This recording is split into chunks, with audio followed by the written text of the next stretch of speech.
Hi there guys, got a video here for you today on the AGT Vulcan 3, and what we're going to be doing in this one is showing you how to adjust the trigger on the rifle. Now before we get started, I do briefly want to mention that a poorly adjusted trigger can be very dangerous, so if you're not sure on anything that we cover in this video, please leave the trigger alone.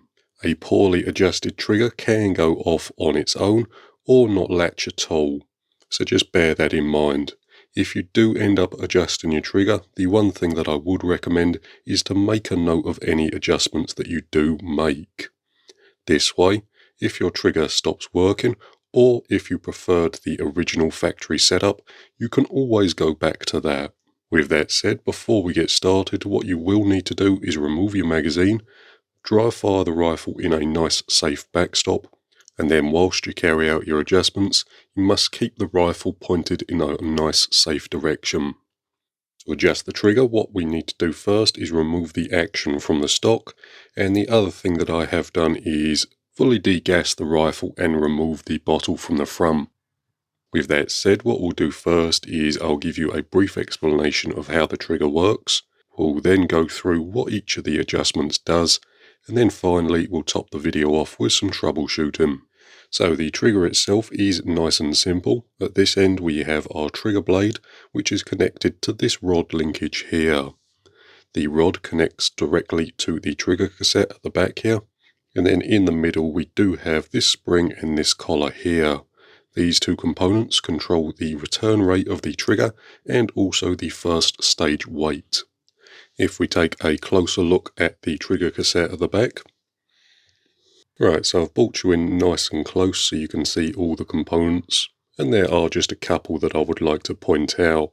So if we take a look here, we have the two sears. This one at the top here is what I'll refer to as the locking sear, and what this does is arrest the hammer in place. The next sear that I want to point out is this one here, and this one is the one that I'll refer to as the trigger sear. The trigger sear keeps the locking sear in place, and as we pull the trigger sear will fall away and allow the locking sear to fall down. This will allow the hammer to fly forward and strike the valve. The trigger rod, this piece here, is connected to a separate piece of material, which is this one here. This is disconnected from the main trigger sear, and this piece here is the piece that actuates the trigger sear. With that all out the way, what we'll do now is just cock the rifle and I'll show you the action in operation. So as we pull the cocking arm back, you can see this piece here rotates, then this arm here will lift up the locking sear, and when the cocking arm's all the way back, everything will click into position.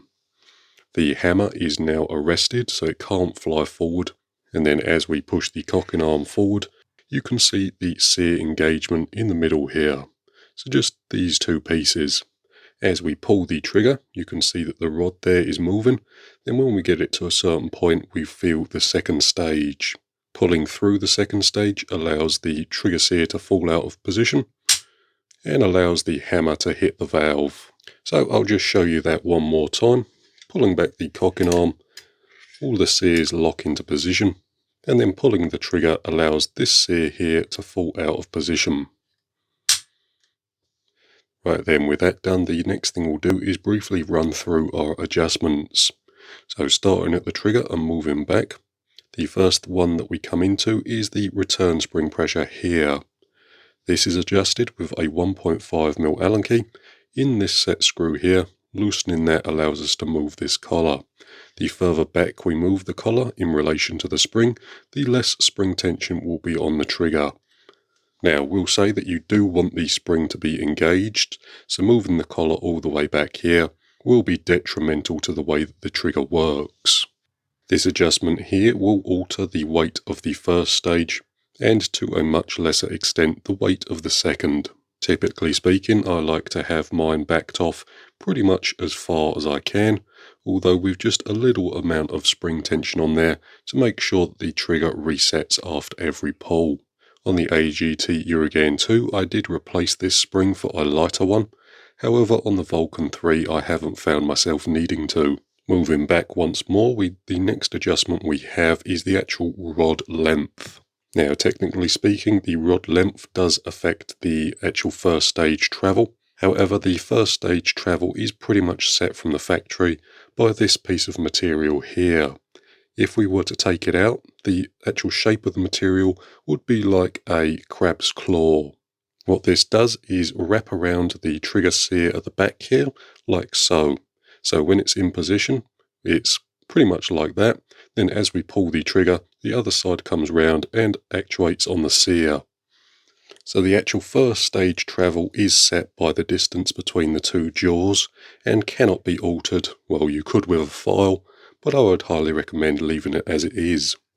By shortening the rod slightly, you can remove some of the first stage travel, although the first stage travel on this rifle is pretty short already, so I'd recommend leaving it in position. I will also mention that the length of this rod is critical to the operation of the trigger. If the rod is too long, you will not be able to put on the safety. If it's too short, the rifle may not cock, as the actual crab claw piece will already be touching the sear. If you need to adjust the rod length, what you need to do is get yourself a 5BA spanner. So a little 5BA spanner. Loosen this nut on the side here. Then we need to disconnect the clevis from the crab claw piece here. To do that, we're going to be using a flat-bladed screwdriver, coming in the top there and prying it apart. Now on one side of the clevis there'll be a pin, on the other side there'll be a hole, so you just need to find out which side is which and unhook it from the crab claw piece. With that done, the rod length can be altered by just unscrewing or screwing in the clevis piece. Screwing the clevis piece in obviously shortens the rod, and screwing it out increases the length of the rod. I'm happy with the length of mine, so I'm not going to be altering it for the purpose of the video. So we can put it back into position and then come back through with our flat-bladed screwdriver, pry the clevis apart, then hook it into the hole. With that done, we can make sure it's closed properly by just giving it a little squeeze. Then we can tighten up the nut. Right then, moving back to the trigger cassette, and the next two adjustments that I want to talk about are this one here and this one here. Now the screws on the side are locking screws. There is one set on this side and another on the back side, and then the actual adjusters are in the back here, so you can just about see the head of this grub screw here, although there is another one installed in this position here. The top adjuster controls the amount of over travel within the trigger sear when we pull the trigger, and the second one, this one here, or the bottom one I should say, adjusts the amount of sear engagement within the trigger. To adjust these two, what you would need to do is pick which adjuster that you want to adjust, loosen the two lock screws relevant to the adjuster, and then that allows you to install a 1.5mm Allen key in the back here to get at the adjuster. Now I've already loosened the lock screw on the back, just so I don't have to flip the action over, but we'll loosen this lock screw here as well, and then we can adjust the sear engagement. What I'll do is I'll back it out an awful long way and I'll show you what it does. With that done, we can cock the rifle, and as you can see here, we have an awful lot of sear engagement. Now, a lot of sear engagement isn't a bad thing. What it does do though is cause the trigger to be fairly creepy.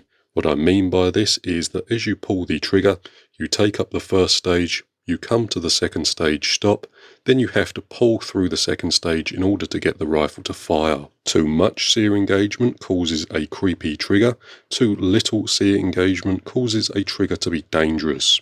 With the adjuster, going out increases the amount of sear engagement, and going in decreases the amount of sear engagement. So I'll show you that now. As we get to the point where the adjuster screw is contacting on the sear, you can see that the amount of sear engagement we have at the top here is decreasing. If we were to go too far in, the rifle would fire, and then if we were to try and cock the rifle now, the rifle no longer cocks. This is because the trigger sear isn't coming all the way forward, so it can't actually latch on the locking sear. To fix this, all we need to do is go back about half a turn, and then we can try to cock the rifle again. If the rifle cocks, we have enough sear engagement to get the rifle to cock, although we may still have too little for the rifle to be safe. What I would recommend is to set the rifle up with just a hint of creep on the second stage, and what that does is just tell you that there's enough sear engagement so that the rifle isn't going to go off on its own. So just to go over that very briefly, this screw here is locked into position with a locking screw on either side. With those two screws loose, undoing the screw increases the amount of sear engagement, and doing it in decreases the amount of sear engagement. Too much sear engagement will cause the trigger to feel creepy, too little sear engagement, and the rifle may go off on its own. So just bear that in mind. Once we're happy with our adjustment, we can remove our 1.5mm Allen key from the back, and then do up the two locking screws. One on this side and the other on the other side, although I'm going to be leaving that loose for now, just so I don't have to flip the action. The second adjustment, this one at the top here, controls the amount of over travel on the sear, so I'll show you what that does. To be honest with you, you're probably not going to be touching this one, as it's not something you feel when you're shooting the rifle. So if we undo this screw,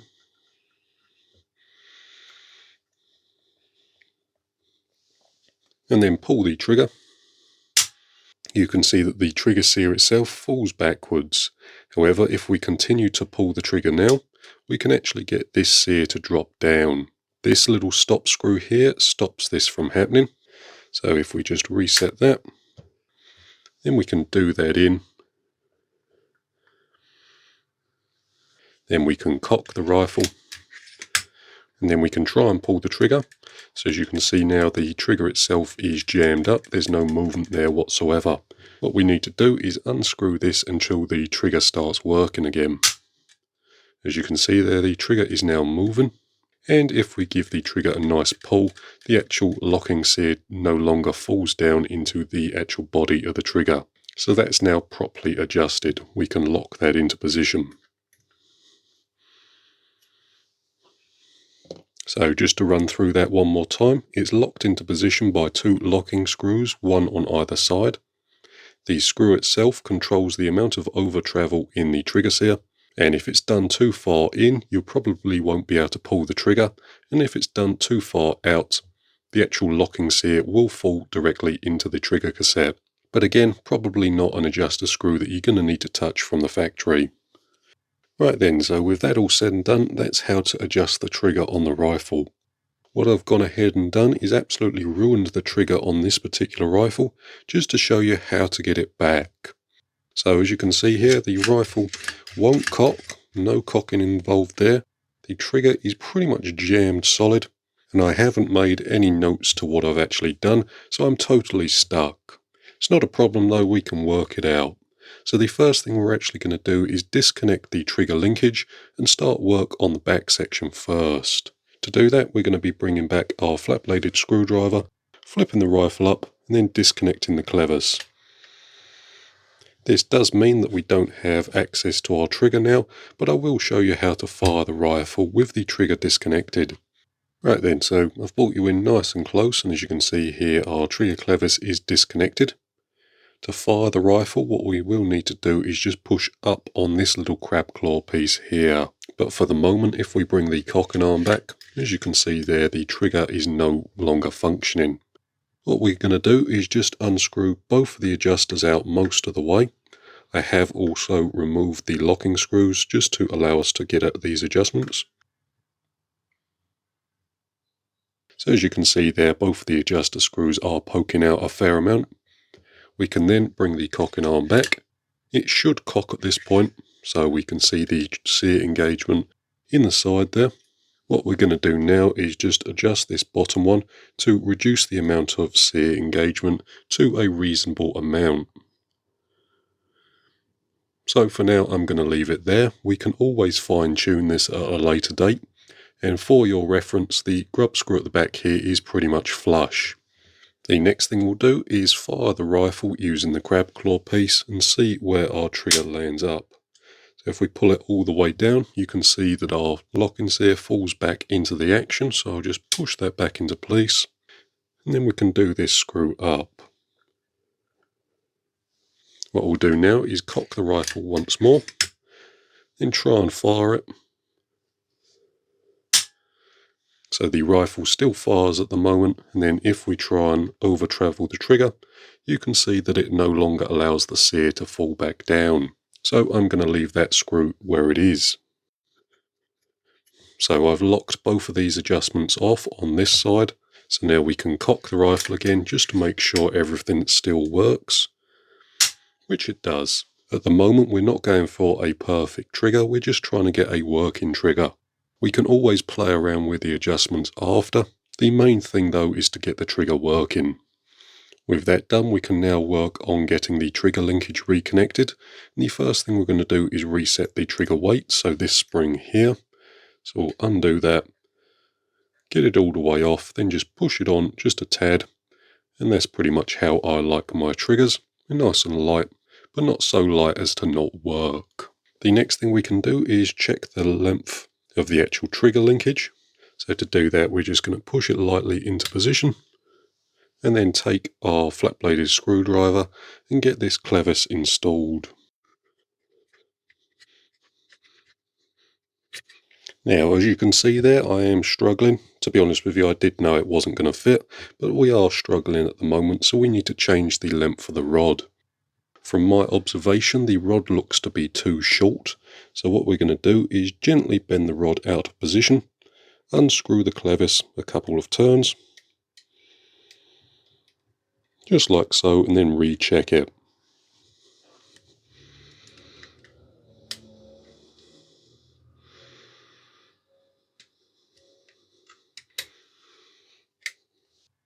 And as you can see, that time the clevis went straight into position. We can now check the rod length. So if the rod is too long, the safety won't work. Our safety is working, so the rod isn't too long. And then if the rod is too short, the rifle may not cock. So the rifle still cocks, and if we check the first stage, we have a little bit of first stage there, so that's pretty much perfect for me. I like a nice light first stage with a nice short amount of travel, so I'm going to leave that there.